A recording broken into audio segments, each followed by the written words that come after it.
How to build organisation visibility कैसे बढ़ाएं, इसके 6 टिप।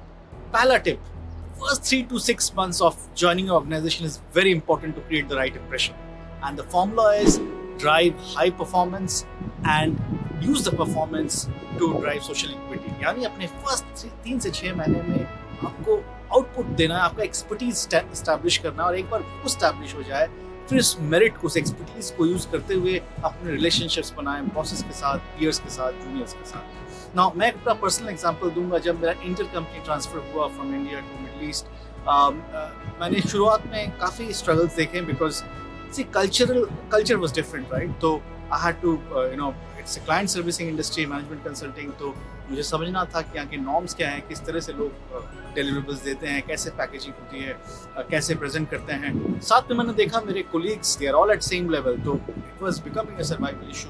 तो फिर मैंने अपना स्ट्रैटेजी बनाया in first couple of weeks कि मुझे अगर इनको बीट करना है तो I have to have one clear strategy. तो नॉलेज में मैं देखा कि they are equally good if not better. तो मेरा तरीका रहा स्पीड। मैंने किया कि मैंने एक्स्ट्रा हार्ड वर्क करके, इंटेंसिटी के साथ हार्ड वर्क करके मैंने अपने स्पीड बढ़ा दिया डिलीवरीज का। And because of the speed I started cutting others. लोग मेरे पे ट्रस्ट करने लगे, and in the end you won't believe at the end of the year it's very rare I got a rating 1, right, which is the outstanding rating.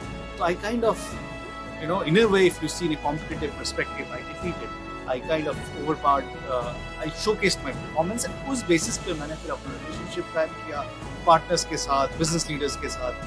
So what is very important is first 3 to 6 months, please deliver high performance, create the visibility, automatically होता है उससे, और उस visibility को बना के आप अपना social equity बनाएं। Second tip, एक बार आपने शुरुआती तौर पे अपना परफॉर्मेंस स्टैब्लिश कर दिया, उसके बाद आप उसको सस्टेन करना है। सस्टेनेंस होता है कि आपको कंटिन्यूस बेसिस पे अपनी लीडरशिप टीम के साथ एक रिपर्टोर बना के रखना है, उनके साथ टच पॉइंट स्टैब्लिश करने हैं। And when I am saying leadership team, it does not only mean कि आपका line manager, but it also means आपके डिपार्टमेंटल हेड, बिजनेस हेड्स। तो मैं कैसे करता था, मैं जैसे अपने पार्टनर्स को बोलता था कि मुझे महीने में 1 घंटे के लिए मेंटरिंग मीटिंग चाहिए, हाफ एन आवर के लिए मेंटरिंग मीटिंग चाहिए। और एक बार आप मैं एश्योर कर सकता हूँ कोई नाम नहीं बोलेगा आपको, एक बार जब आपने वो स्टैब्लिश कर लिया, फिर आप एक रिकरिंग इनवाइट भेज दीजिए ताकि हर बार आपको रिक्वेस्ट ना करना पड़े साल भर के लिए। और मंथली जो आप कनेक्ट कर रहे हैं, that's a very important platform for you कि आप अपने अचीवमेंट्स को शोकेस करें, आपने क्या प्रोग्रेस किया शोकेस करें, and also get feedback from them. This is very important. Feedback जब आप मांगते हो तो कई सारी चीज़ें आती है। एक तो आपको अपना ब्लाइंड स्पॉट्स दिखता है, आप कहाँ डिग्रेस कर रहे हो वो दिखता है, आपको ये भी दिखता है कि गोल्स में अलाइन होने के लिए क्या करना पड़ेगा। बट मोर इम्पोर्टेंटली आपका कमिटमेंट शो करता है अपने सामने वालों को। बिलीव मी, सब लोग नहीं करेंगे ये, तो ये शो करता है लीडरशिप टीम को कि ये बंदा इम्प्रूव करने के लिए कमिटेड है। और सबसे बड़ी चीज़ उसमें जॉइंट ओनरशिप आता है आपके ग्रोथ का, क्योंकि आप पूछते हो मैं क्या करूँ ताकि मैं ग्रोथ परस्यू कर सकूँ, मैं प्रमोट हो सकूँ। तो उस तरह से क्या होता है कि आप ओनरशिप ऑफ योर ग्रोथ को जॉइंट बना देते हो। उनका भी एक रहता है कि हाँ, ये बंदा पूछ रहा है तो मैं इसे हेल्प करूँ। तो ये एक आप अगर रिलेशनशिप स्टैब्लिश कर पाओ, जहाँ 1-on-1 कनेक्ट आप करते हो, कॉल पे हो, 1-on-1 मीटिंग पे हो, जहाँ पे आप अपना प्रोग्रेस डिस्कस करो, एक छोटा सा 1 स्लाइड पीपीटी बनाओ, क्या किए नहीं किए और क्या करना चाहते हो। मेरा सबसे बड़ा रेवलेशन रहा इन मीटिंग्स में कि मेरे पार्टनर के साथ जब मैं करता था आज से 8-9 साल पहले, 10 साल पहले, उनके प्रॉब्लम्स को मैं समझ पाता था from a business leader perspective, उनके प्रायोरिटीज को समझ पाता था। उस बेसिस पे फिर मैं अपना इनिशिएटिव्स कई बार अगले कॉल में देता था। एंड वंस और ट्वाइस इट हैपेंड कि दे वर वेरी हैप्पी कि I came up with initiative without asking them, उनके पूछने के बिना मैंने इनिशिएटिव दिया। That is very important. आप कंटिन्यूस एक टच पॉइंट्स बनाए रखें, it works wonders, and believe me, not everyone does it. तीसरा टच है कि हर एक इकोसिस्टम में कुछ इन्फ्लुएंशियल ग्रुप्स होते हैं, राइट। आपको उस इन्फ्लुएंशियल ग्रुप्स का पार्ट बनना है, उस सिंडिकेट का पार्ट बनना है अगर आपको पावर शोकेस करना है। तो try to be part of those groups. Organisation में हमेशा इट्स ए पॉलिटिकल इकोसिस्टम, तो आपको समझना है कि one of the reasons you can derive power is किस ग्रुप के साथ एफिलिएटेड हो, किसके साथ उठ रहे हो, बैठ रहे हो, किसके इन ग्रुप में हो, यानी किसके साथ ट्रस्ट में हो। आप आइडेंटिफाई करें वैसे लोगों को और उस ग्रुप में जाने की कोशिश करें, you will reap lot of benefits. चौथा टिप ये है कि don't shy away from telling or sharing your achievements in leadership meetings, in various forums amongst your team। कई बार मैं देखता हूँ, स्पेशली मैंने देखा इंडियंस का ये है कि हाँ अचीव कर लिए, लोगों को पता चल जाएगा। ऐसा नहीं होता, लोगों को पता नहीं चलता ऑटोमेटिकली, राइट। वो कहीं छुप के रह जाता है, आपके लाइन मैनेजर तक जाता है। पर अगर आपको उसको विजिबिलिटी क्रिएट करना है, बस क्रिएट करना, आपको शोकेस करना पड़ेगा, राइट? अब शोकेस करने का तरीका ये नहीं है कि जा के सबको बताएं कि हाँ मैं you have done something great, ऐसा नहीं। उसको बहुत इंटेलिजेंटली करना। मैं एक सिंपल एग्जांपल ले रहा हूँ जो मेरे लिए बहुत बड़ी लर्निंग थी मेरे करियर के शुरुआत में। जब मैं एक्सेंचर में था, मेरा जो प्रोजेक्ट मैनेजर था, ये बहुत साल पहले की बात है। मुझे याद है कई बार हम जब प्रोजेक्ट कंक्लूड करते थे तो गुडीज़ क्लाइंट्स हमें गुडीज़ भेजते थे, कई बार केक्स भेजते थे। यूजुअल नॉर्म था कि हम पैट्री में उसको कटवा लें।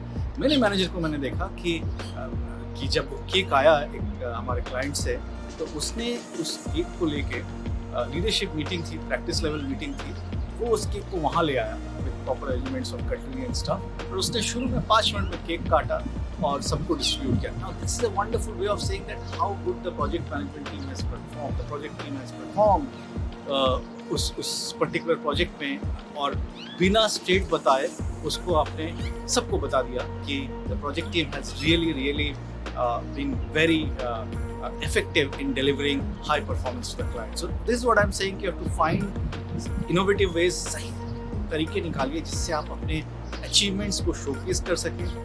In that case, the project manager showcased his achievement, his responsibility to deliver a successful project, जो कि उसने किया और उसको सबके सामने बताया in a very subtle way, right?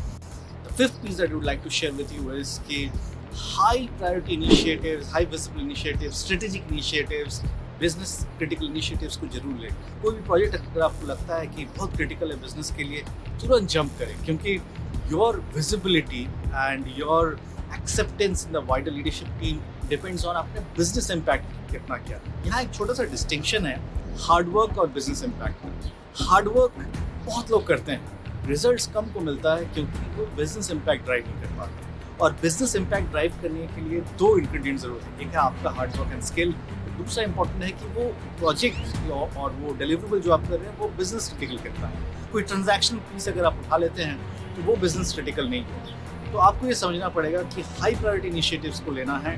एक बार अगर आप इम्पैक्ट ड्राइव करते हो by choosing a strategic project और उसमें हार्ड वर्क करके आउटपुट डिलीवर करके, then you will have complete visibility with the entire ecosystem.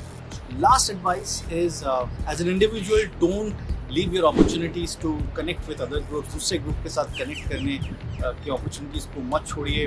अगर कोई पार्टी फ्लोज हैं, फंक्शंस होने, किसी का शादी है, किसी के बच्चे का बर्थडे, कभी मिस मत कीजिएगा, क्योंकि वहाँ पर रिलेशनशिप्स बनते हैं, स्पेशली लीडरशिप टीम के अगर हो तो अपना विजिबिलिटी बनाए रखें। क्योंकि विजिबिलिटी का मतलब सिर्फ ये नहीं कि सिर्फ लीडरशिप टीम के पास, visibility is also with your peers, also with juniors. तो राइट अपना बैलेंस बनाए रखिए एंड मेक श्योर अगर इफ योर रोल अलाउ करता है कि वर्क फ्रॉम होम नहीं करे, मेरा रिकमेंडेशन रहेगा हफ्ते में एटलीस्ट 1 बार, अगर हो सके 2 से 3 बार जरूर ऑफिस जाए, क्योंकि आपके रिलेशनशिप्स जो बिल्ड होते हैं वो जूम कॉल पे नहीं होते हैं, हमेशा साइड टेबल कॉन्वर्सेशंस पे होते हैं। Don't miss that opportunity. आज के लिए इतना ही। आशा करता हूँ वीडियो अच्छा लगा। Please hit the like button, channel को जरूर सब्सक्राइब कीजिए ताकि मेरे नए वीडियोस आपको रीच आउट कर सके। Thank you, stay focused.